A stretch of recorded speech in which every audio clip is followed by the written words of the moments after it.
No. I'll call you back. I'll call you back. No, I gotta do this video real quick about talking racism with white folks. Yeah, just because a lot of things been going on in the world, it's a hot mess. I gotta tackle this. Everybody's just, oh, it's a mess. I gotta do. We gotta do something about this. Oh, we gotta.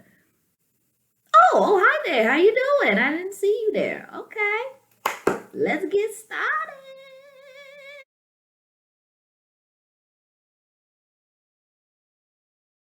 Hi, white people. It's Patricia Morency here today to talk to you all about the craziness and messed up things that have been happening over the media regarding racism, racist attacks, xenophobic attacks, etc., all during the height of the COVID-19 pandemic.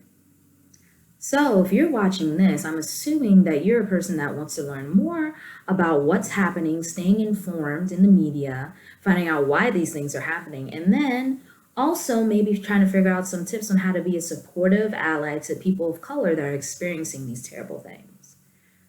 So, in order to do that, you as white people are going to do a couple of things. You're going to learn a little, you're going to do a little, you're going to learn some more, you're going to do some more. Rinse, wash, and repeat. And all of that starts with realizing and talking about how much you all are white. I know, I said the word white. But in order for us to really have an honest and productive discussion on racism, we really do need to address the fact that whiteness is a huge and major and main component about how this is being interpreted and perpetuated, racism. We also need to talk about what's been happening in the news. And so I'm pretty sure that all of you are aware of some things. And a lot of it is misinformation. There's misinformation mixed within the facts. So let's clear some stuff up. All right, first of all, facts. COVID-19 was first detected in Wuhan, China. That is absolutely true. But what isn't true is the fact that somehow people of Asian ancestry are somehow diseased or shameful or perpetuating this disease and wiping out the whole entire world. Them's not facts. Okay? What is true is that anyone, regardless of their racial genetic makeup, can get COVID-19. That is a fact. And that is an upsetting fact. And it's something that's causing a lot of anxiety for a lot of people. But that does not justify kind of putting this thing out there and kind of pinpointing it and blaming it on a particular group of people. Okay? That's not fair. But a lot of this is happening.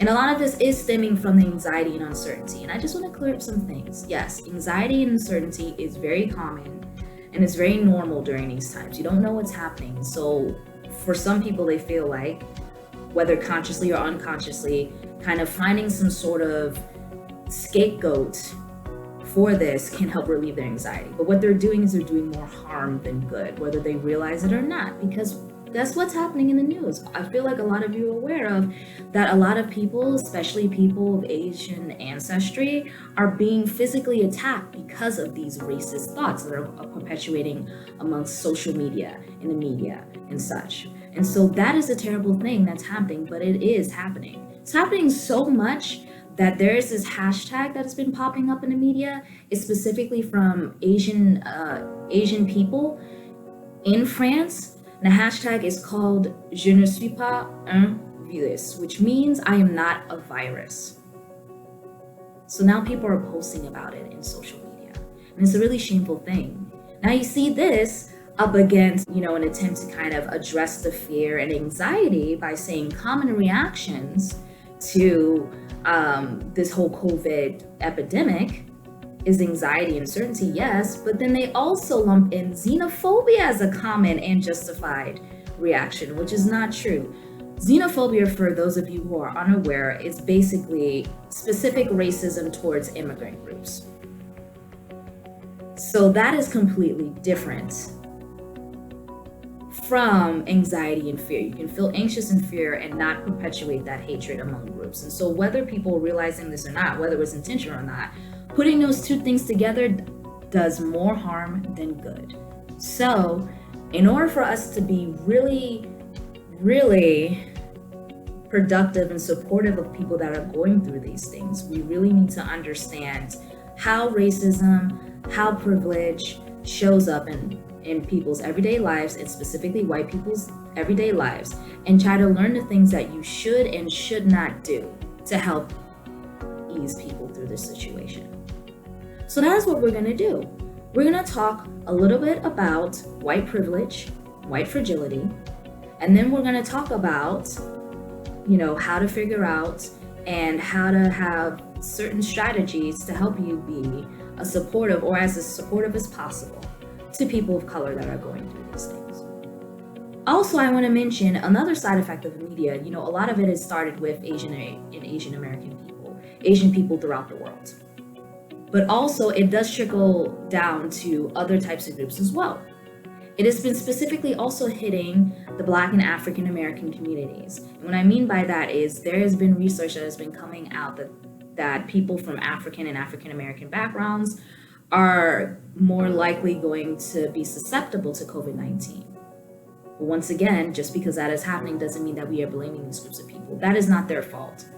All the environmental and the genetic factors that make people in the Black and African American communities predispositioned to getting COVID-19 stems from the racism and unequal opportunities that have been given to people over centuries and centuries ago, right? So we know racism has set up people to have unequal access to basic needs like food, housing, and other resources. And that obviously is going to be linked to poorer health outcomes, which does leave certain groups susceptible to getting these diseases that affect the immune system. They're all directly linked, although we don't like to think about it. What a lot of people end up seeing is certain groups are getting these more than other groups. There must be something wrong with these groups, as opposed to thinking about all the things that have been happening up until then that are affecting these people and making them more susceptible. So just want to put that out there and try to help people to understand and separate these two things because it is really important. So let's focus on breaking it down, starting with white privilege and white fragility.